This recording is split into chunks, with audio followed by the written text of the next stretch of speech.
Assalamu alaikum and welcome to Perspective. We'll be talking about the launch of Operation Azm-e-Istekham. Of course, we all know what the Defence Minister Khwaja Asif, his emphasis on this operation, what it means for stability in the region, what it means for Pakistan, what it also means to counter the resurgence of terrorism.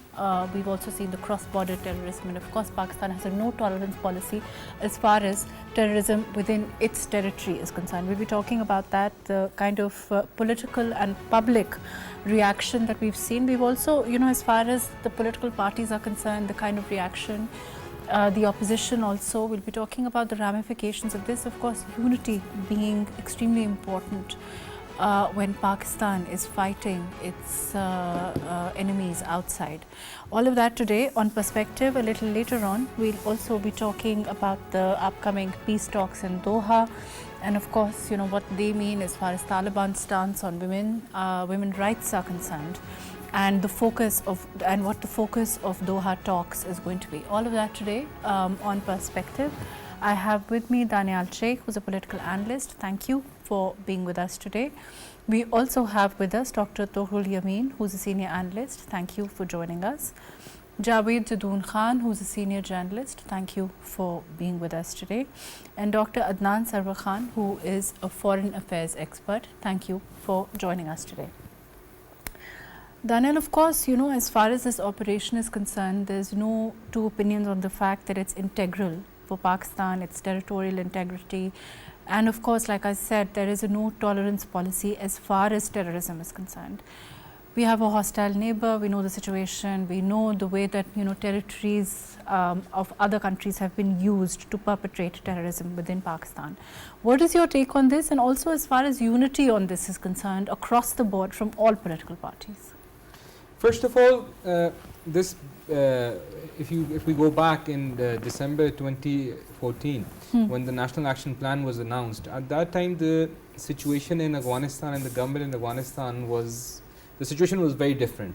So considering the developments that happened afterwards and the takeover of the Taliban, it was very important that we shift our focus towards the Afghanistan or the northern border, so that we can further secure our territorial integrity. And in this, having said this, I think it was very important that, especially the situation that was arising domestically and the terrorist attacks that have started happening again. So I do get a feeling that the terrorists have started to regroup, and they do find some safe havens which have to be, we have to go after them, because if we don't stop this now, it's going to start affecting our economic growth. Fair enough.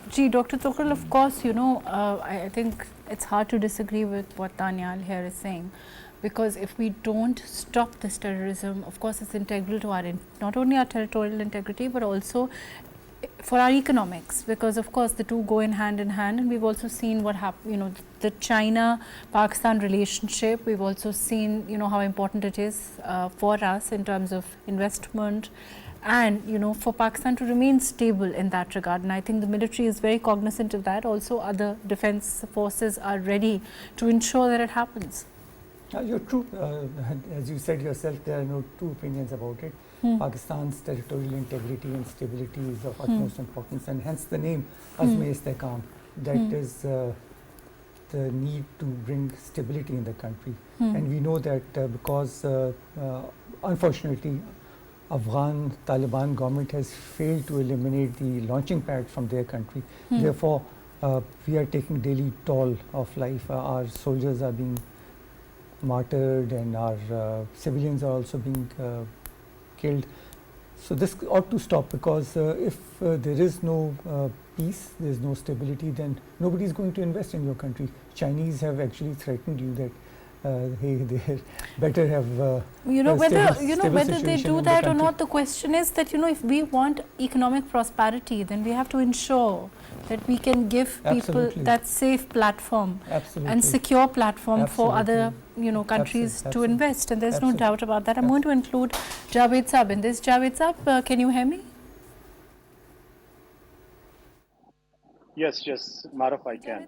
There is, as far as political unity on this is concerned, I mean, there is criticism from other political parties on this issue. as far as, taking on board is concerned, as far as terrorism is concerned, of course, according to the defense minister, this is the government's. This is a necessity for Pakistan. It's a necessity for the government and not just, military at all. So, your take on this kind of reaction that's come from the opposition, what do you think about that? Thank you very much, Mahrukh. I think if we look at Pakistan's ongoing war against terrorism, that is, of course, this is the war which is the state of Pakistan is fighting. It is not, I would like to disagree what the defense minister said. It is not the need of the government of the day. It is the need of the state of Pakistan, because we have been fighting this war for the last couple of decades.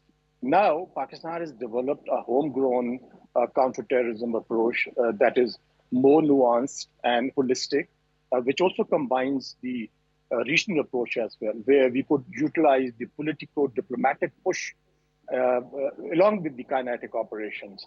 It wasn't there before, because why we need to have a holistic approach towards terrorism? Because it emanates from foreign countries, like was mentioned. Afghanistan is a hotbed where the safe havens are located, and those safe havens are used for terror activities in Pakistan. And there's another factor, that is India. India is providing so much of a support to terrorists in Pakistan. For example, the funding and the other logistics support, intel sharing, and training and weapons as well. So Pakistan has been fighting. Mahrukh, let us not look at the war against terrorism or the counterterrorism, which is it's not a new approach to Pakistan. Pakistan is already fighting. There are only two approaches or two strategies any country in a given circumstances could deploy. One is counterterrorism and the other is counterinsurgency. Pakistan, look at the example, what the Americans did in Afghanistan. Their counterterrorism failed, and General Stanley McChrystal, of course, he became a victim of his own particular interview to Rolling Stone, and that was the point he was trying to highlight, because counterterrorism failed over there. But in Pakistan's context, I think we need to continue. Kinetic operations are already underway. What we are going to do is to re-energize and give them the multifaceted approach, which as I already mentioned, giving it the regional approach as well, combining the political and the diplomatic push against terrorism, and disrupt all the sources of support which the terrorists are getting in Pakistan. It is going to be a very long war. Let us not forget that any country, even America, with an enormous amount of resources in terms of human resource and financial, they spent over $2 trillion in Afghanistan, and they failed to subdue the war against the NATO forces over there. And same is the case with Pakistan. Pakistan's issue is because Afghanistan is being used as a territory and as a safe haven against Pakistan. And of course, it has to be a very holistic approach, and every political party needs to support the government and the army and the establishment and the ongoing kinetic operations as well. Mahrukh. Fair enough. Let me come back to you. Dr. Adnan, I mean, what Javed Saab is saying is that, of course, this is a war that the state of Pakistan is fighting. As far as, our trying to get all stakeholders on board, do you think that the opposition parties will see eye to eye? Because, politics on this issue is clearly something, that is not acceptable, because this is again about our own, it's about Pakistan's really, statehood. It's about Pakistan's peace and tranquility. It's hard to disagree on that, right? Yes, you're absolutely right. Actually, this is that kind of a matter which is not of a particular government to deal with. It is clearly an issue with the whole state of Pakistan since decades. And now we also have to understand that we have the Pakistani government over the years, particularly in the last 4 years or so, in 2022 in particular, started negotiations also with the Taliban for a peaceful settlement. But they didn't agree to some of those matters which we say relates to the sovereignty of Pakistan and the constitution of Pakistan, to be living peacefully without their weapons. So, you know, the people who say that negotiations with them, negotiations have been held with them several times over. And in fact, you see what's very important as a fact of the matter is that since 2001, rather 2001 Operation Enduring Freedom, and then all the way Al-Mizan 2002, Zalzala 2008, Sherdil, Rahiras 2007-9, Rahe-Najat 2009, Zarb-e-Azm 2014, Radd al-Fasad 2017, and now this, the revived version of the earlier operations, Azm-e-Istekham. So one must not forget that the tribal areas which were almost militarily controlled by them, Pakistan's tribal belt, from there they were ousted by the military operations. They were quite near even to Bunair, and then it was feared that they would make a move towards Islamabad, you know, and what they were doing in the Sarwar. Dr. Adnan, that, you know, one of the things that is different here, you know, you've recounted very aptly the different operations that summarize Pakistan's ongoing, have summarized Pakistan's ongoing fight against terrorism.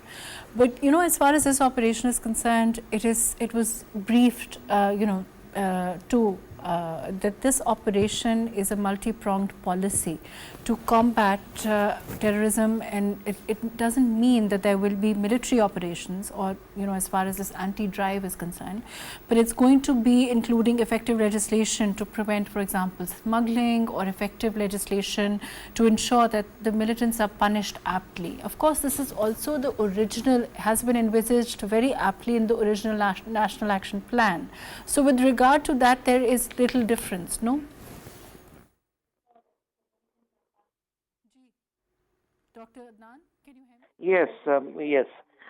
Well, actually, this is one of those matters which ought to be seriously considered by bridging the legislative laws gaps and the prosecution side as well. Our system of the courts, the witnesses they want to get in such kind of very dangerous cases, and the counter and the terrorism courts, anti-terrorism courts. But the point is also one another, that the judges, for God's sake, they have to be realizing that these people, these militant peoples who are not only attacking the security personnel, but they have killed lots of many innocent people in the country.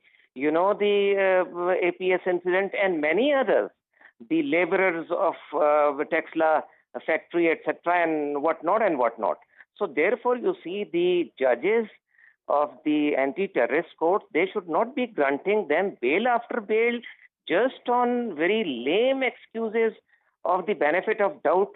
So if they do not cooperate, and this is one of the complaints that the security forces have been airing, that we lay down our lives, you see, our blood is shed there in defending the country each and every inch. And when you see arrest some of them, and they're not killed, the courts let them go. Enough for apt punishment. Let me come back to you. Daniyal, what is your thought on this? No, as far as the overall judicial system is concerned, of course, there are issues, lacunas within our legal system. There's no doubt about that. No, I wouldn't agree on that. See, the basic principle of law is that innocent until proven guilty. So now this is up to the prosecution to build up a case, and they have to bring the evidence. So basically, while dealing with terrorism, as far as the law enforcement agencies are concerned, see, they have to be, first of all, we have to understand we're in a state of war, and we have to be more proactive, and the use of intelligence has to be increased. And now the way in this new operation, we're going to evaluate this where Afghanistan currently stands, because frankly speaking, I don't think we're 100% sure. You're saying that the policy vis-a-vis Afghanistan needs to be revamped. Exactly, and especially after the Doha conference, their situation is going to be clear where they stand. But coming back to the point, like Adnan Sahab was saying, so I personally think that the judges, they're doing quite a good, they're doing a commendable job.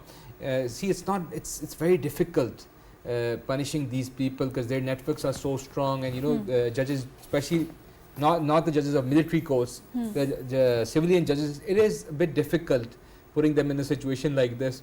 So I think the long-term solution to this is military courts. These kind of terrorists should be tried in the military courts instead of the civil courts if they want speedy justice in that regard, because the civil courts have to follow the due process of law, and they have to follow what the prosecution brings forward. Dr. Tughral, of course, you know, there's no doubt that whether it's whatever system of you know, implementation, whether we talk about the civilian courts or not, the question is that, of course, they have to work within the purview of the laws that govern them.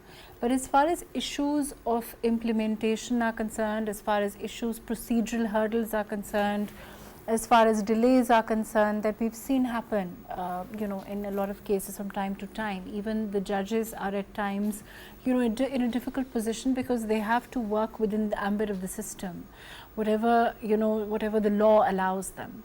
So those, I think, those procedural hurdles or the effectiveness of the legal system need to be worked at anyway. That has been on the agenda as far as numerous governments are concerned. There's no doubt about that. When the Prime Minister spoke about Operation Azm-e-Istekham, he said that it is not the army's sole responsibility to bring about peace and stability. All government institutions have to be glove in hand to enforce that this operation is a success. So in that, the judiciary also comes in. If the judiciary is hesitant to persecute known militants, then what will happen is that they will let these people go on one pretext or the other. So this should of course, that is not the case. I'm saying that, you know, we can't really, judiciary is a very important pillar of the state. Let me include Javed Sahab in this also. Javed Sahab, of course, judiciary is an extremely important part of our society. It's an extremely important part, you know, pillar of, you know, our structure on which, you know, our overall governance and the country stands. And there, it's not the reluctance. The question is, when we look at overall the law at this time, reform, of course, is needed regardless of, you know, on a numerous number of issues. It has little to do with whether this, you know, this operation, of course, but overall.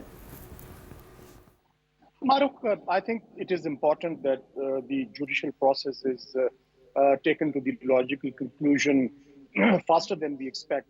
But I believe it is not the only problem we have right now. The holistic, if we talk about the holistic strategy or approach towards counterterrorism, I think the most important factor is the narrative building. For example, you have to have a message, a messenger, and the audience in Pakistan's context.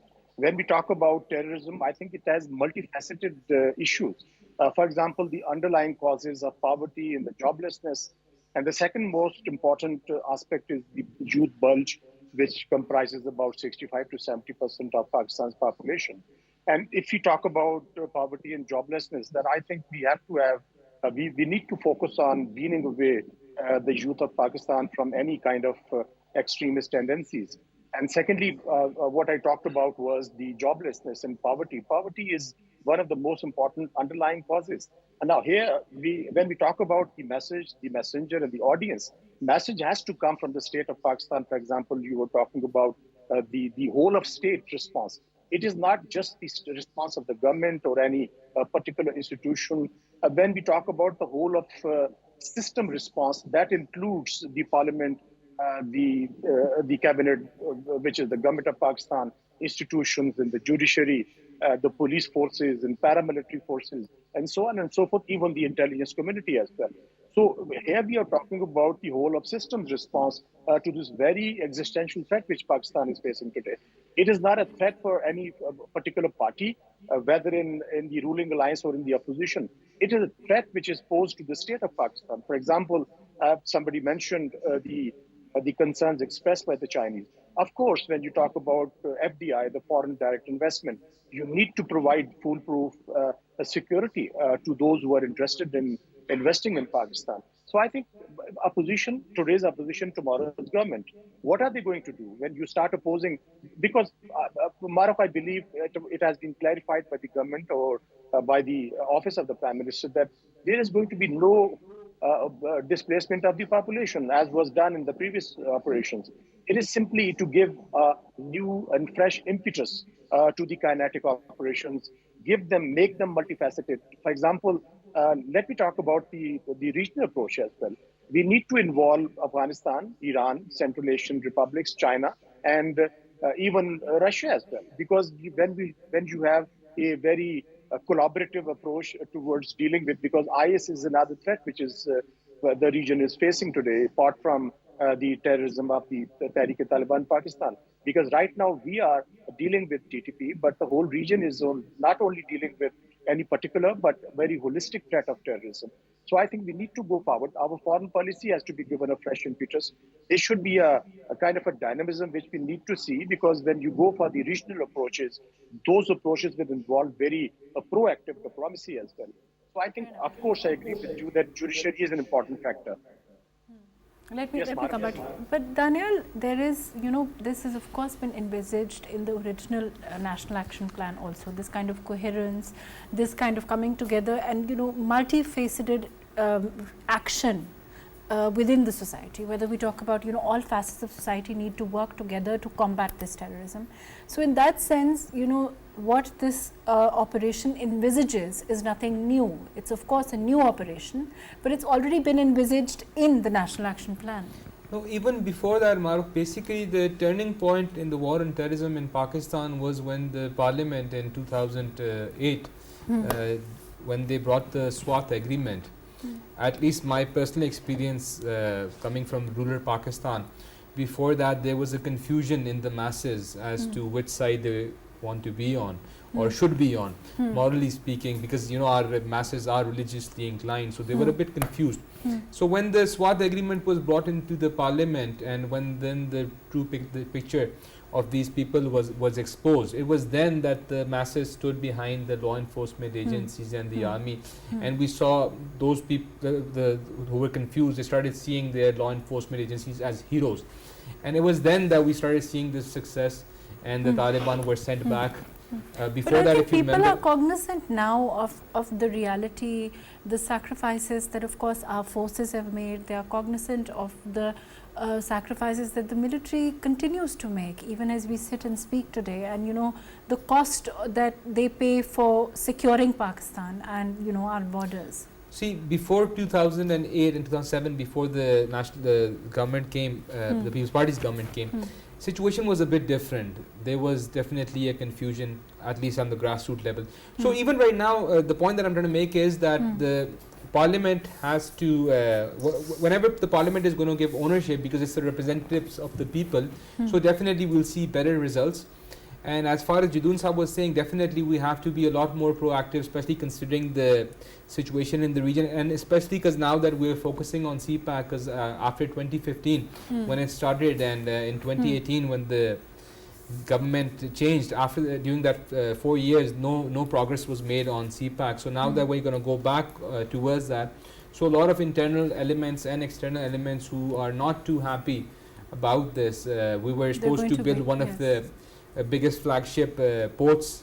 There were so many power plants and so on and so forth. It's a very ambitious plan that China itself has, the road and belt plan that it has. They want to revive their ancient Silk Route, which links around, which is supposed to link Europe with Asia, and more than 100 countries are going to benefit from that. So once that starts, definitely we are going to see some resistance, but I am quite confident that our state has the capacity and capability, and our masses do stand behind this, because ultimately we want to come out of the economic situation that we are, and this is the only way.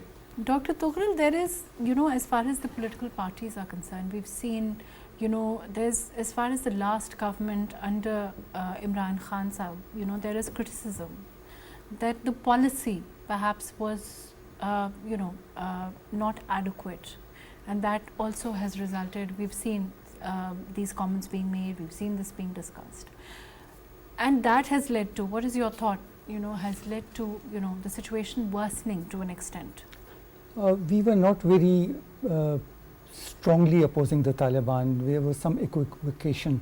As you said yourself, our policies were not very clear. We were allowing the Taliban to come back into our territory also, due to whatever the reasons. You probably wanted to appease but them. the rethink is, you're saying absolutely. that You have to, you see, the people will only be happy and satisfied if the government is strong, if the government says what it means. And we have already seen that we have invested in Taliban, but it has not paid us the dividends. When in 2021 Taliban 2.0 came into power, it was expected that they are going to be friendlier with Pakistan. It was expected that they would not allow their territory to be used for illegitimate attacks on Pakistan. All attacks on Pakistan are illegitimate. There's no legitimacy in it. But we saw that the Afghans, Taliban, the interim government was not listening to us. They were thinking that probably we would put up with their shenanigans and would accept what they say. So it's time now to, and we have been telling this, the government has been telling them, the defense minister has been telling that, various delegations have gone to Afghanistan with the message that, hey there, enough is enough. Stop there, and we mean business, and if there is a need, we can even attack you inside your country if you don't stop it, which was agreed in the Doha Agreement. And again, Doha talks are again going to take place in a few days' time. So let's see what happens. Javed sir, with regard to stability in the region, with regard to Afghanistan, with regard to having a stable region, you know, we saw what happened with regard to the US, we saw, you know, the way the US left, we've seen the culminating situation within Afghanistan. And now, even now, the situation continues to worsen for the people there. And, you know, whatever the promises of the Afghan Taliban, whatever they had said, whatever they had alluded to, hasn't come through, really. In your opinion, do you think that, you know, their stability is, of course, integral to the region? What do you perceive as the future there? Javed sir? Javed sir, you need to unmute yourself. You're muted. Yes, Mahrukh. Mahrukh, what I was saying, Afghanistan, which has not been recognized by the global community, they need to understand that if they give this impression that there are safe havens which are being used against Pakistan, then I think their case will become more difficult and almost impossible to get recognition from the important world capitals. And now coming to, it is definitely a threat to their own system over there, because they have got a problem of IS, Islamic State. They are exporting terrorism into Pakistan, but they're also facing terrorism within their own boundaries. And now I think another important dimension, Mahrukh, which we need to understand, the panelists need to understand, it was the Western media and the Western governments who used the jargons and terminologies like Islamo-fascism and Islamic extremism. You know, the impression was given that the fight was against Islam. I mean, these terrorists who were recruiting from the fertile grounds in Pakistan and from other areas, they were using these very nuanced type of jargons which were being used by the Western media and the Western governments as well.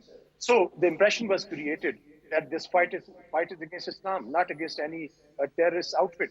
That's why I say that we need to have a very, very holistic and very comprehensive approach towards fighting terrorism. Because once, you know, it's the kind of a war, it took us two decades to deal with it, because it was created in decades as well. Look at the situation in Afghanistan. Americans were there for, I mean, they fought the longest war in the history, in the history of the world. 2 decades war, $2 trillion spent over there. So the problem is stemming from those 20 years of turmoil in Afghanistan, the fight against Afghan people and the Afghan Taliban as well. So I think it will have to be a very, very long, patient strategy, which is the counterterrorism strategy. We really can't go for the counterinsurgency that hinges on winning the hearts and minds of the people, because this is not the situation in Pakistan. That was definitely there in Afghanistan. So our sole thrust and focus is on counterterrorism. So I think what is important for the other political parties, especially the opposition political parties, they need to understand that Pakistan Army and the security forces are fighting a war, which is an existential war for Pakistan, for the people of Pakistan, for the state of Pakistan. So what the armed forces and the security forces need is a very holistic and very solid support from the people of Pakistan and the political parties as well. Adnan, there is, you know, that what is your expectation with regard to the background? We've also discussed Afghanistan. from the Doha talks now? Well, the point is that Doha conference, which has been scheduled for today and tomorrow, is now expected to be producing some result, because now they are starting with the issues of rather soft nature, like drug trafficking, etc., narcotics. And the reason is that earlier two Doha conferences were failed. So this time, I think strategy has been changed by the interlocutors. And the reason is that they want, first of all, the Taliban to sit on the table, because last one was rejected by them and they didn't turn over once they were not invited by the interlocutors. So this time, let's hope that some basic broad understanding and confidence building measure is developed, and this would be in itself a big success. Now, the strategy clearly is that easy issues first. And then, of course, if the Taliban do not hear the four demands that were basically there by the international community, including the destruction of the terrorist cells there, and the broad-based government there, and the rights for the women, etc., then I don't think so that as some other honorable panelists in this program also have been airing their views, they would get any nod from the international community, let alone from the major countries of the world for its recognition. They must realize and learn quickly from Iran and from President Erdogan that if this is their method of governance, I don't think they may have good meal 3 times a day and something here and there, but their international relations, their regional relations are bound to have a big setback. Do you think that they are in control of, they are in sufficient control of these nefarious elements within Afghanistan, or do you think that, the government itself, do you think there's a problem there also? Well, Taliban statements are quite confusing. Apparently, it is very clear that the TTP and TTA are ideological brothers. They have been fighting the foreign powers together. Now, it was not possible, and I was of this belief right from the beginning when they came into power, Taliban 2.0, that they would be able to have a crackdown on the TTP or their like-minded ideological militant groups. Yet, they should have made an strenuous effort, which I believe they are not making. So either they are complicit in this, or they are not able. But I think that ability may be there, but they are not having a real attack on them because of their ideological links, and this is their non-doing. Okay, fair enough. Do you agree with this? No, I don't agree with this, and I think the point that you raised, I personally feel that there's definitely a lack of competence on the side of the Afghan Taliban. Okay. That's what I think. Because you see, the Afghan Taliban, they've always been an ethnically Pashtun-dominated movement, and the TTP Pakistan, they have different elements, different agenda. I don't think they're on the same page. Because if you go back in history, the people who were fighting the Soviets, their ideology was very different from the people fighting the Pakistani state. I don't think that we can just link them.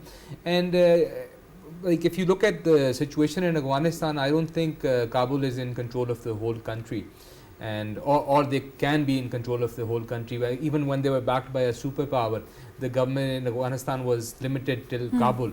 So I think it's definitely competence is a big issue, and in this situation, I think the best strategy for us will be to try to further fence our borders and try to stop the influx of people from Dr. Afghanistan. Tughral, whether, for us, for Pakistan, of course, the essential truth is that we cannot tolerate any terrorism.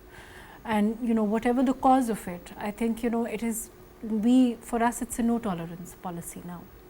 Isn't that the truth? I mean, whatever the cause is, whether it's the responsibility, of the government hasn't been able to do it, or if they can't do it, of course, those factors are not really relevant to us.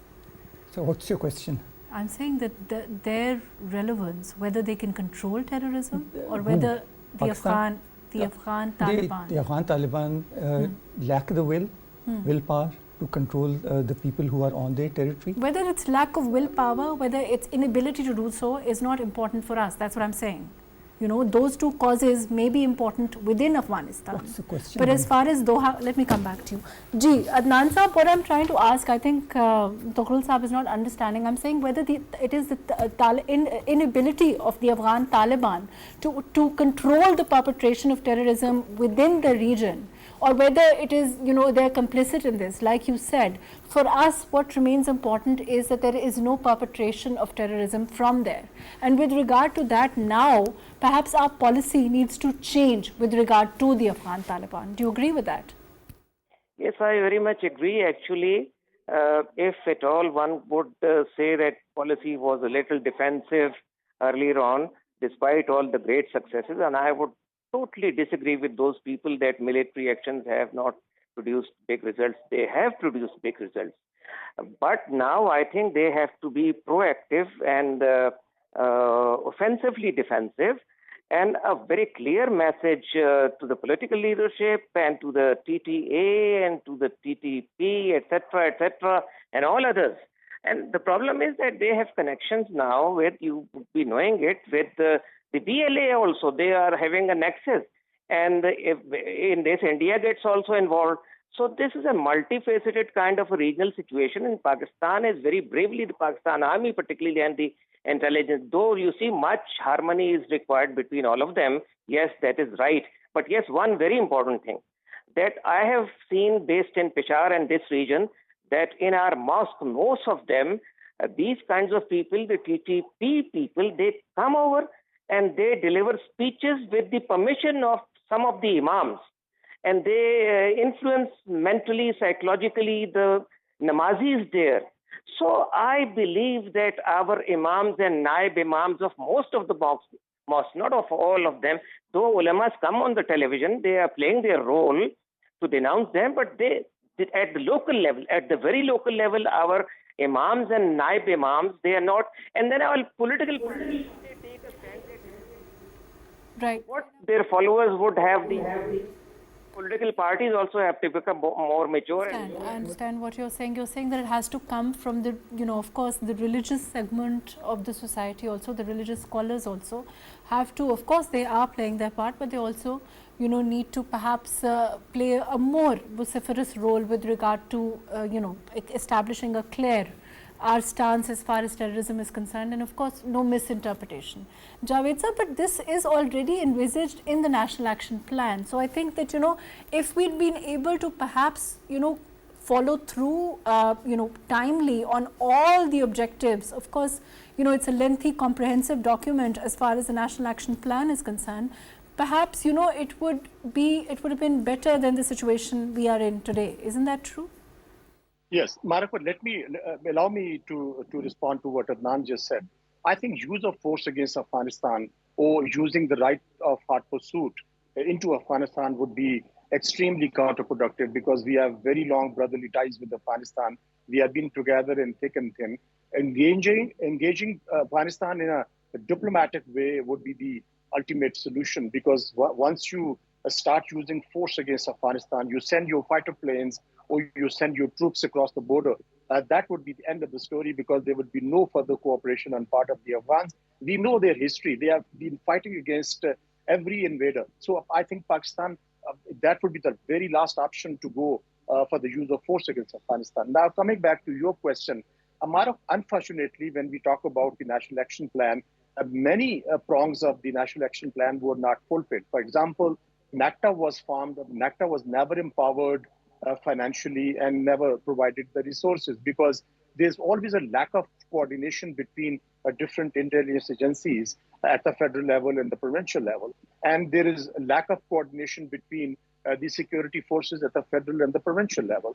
National Action Plan calls for strengthening the security apparatus in the provinces, giving them modern weapons and providing them training as well.